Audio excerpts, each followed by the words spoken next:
રાજકોટની 5 star hotel સરોવર પાર્ટિકોમાં સેમિનારમાં ગયેલા એક વ્યક્તિને કડવો અનુભવ થયો। જેનિશ કડેચા નામના વ્યક્તિ સેમિનાર એટેન્ડ કરવા માટે હોટેલમાં ગયા હતા। આ સમયે હોટેલ તરફથી છાશ પીરસવામાં આવી। આ છાશમાં ઈયળ નીકળ્યાનો દાવો કરાયો છે। છાશમાં ઈયળનો વિડીયો પણ ગ્રાહકે સોશિયલ મીડિયામાં વાયરલ કર્યો છે। ખાણીપીણીની વસ્તુઓમાં જે હદે ભેળસેળ થઈ રહી છે તેને જોતા ચોક્કસથી સવાલ ઊભો થાય કે આખરે આરોગ્ય વિભાગ કરી શું રહ્યું છે? માત્ર નર્યા નાટક જ કે પછી બીજું કાંઈ? સેમ્પલ લેવામાં આવે છે, ચકાસણી કરવામાં આવે છે, રિપોર્ટ આવે ત્યાં સુધીમાં તો અસંખ્ય લોકોના પેટમાં એ વસ્તુ જતી રહે છે અને બાદમાં ફટકારવામાં આવે છે માત્ર નામનો દંડ।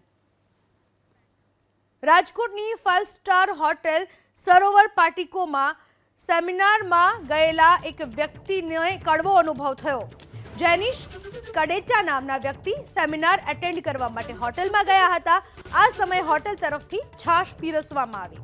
આ છાશમાં ઈયળ નીકળ્યાનો દાવો કરાયો છે। છાશમાં ઈયળનો વિડીયો પણ ગ્રાહકે સોશિયલ મીડિયામાં વાયરલ કર્યો છે। ખાણીપીણીની વસ્તુઓમાં જે હદે ભેળસેળ થઈ રહી છે તેને જોતા ચોક્કસથી સવાલ ઊભો થાય કે આખરે આરોગ્ય વિભાગ કરી શું રહ્યું છે? માત્ર નર્યા નાટક જ કે પછી બીજું કાંઈ? સેમ્પલ લેવામાં આવે છે, ચકાસણી કરવામાં આવે છે, રિપોર્ટ આવે ત્યાં સુધીમાં તો અસંખ્ય લોકોના પેટમાં એ વસ્તુ જતી રહે છે અને બાદમાં ફટકારવામાં આવે છે માત્ર નામનો દંડ।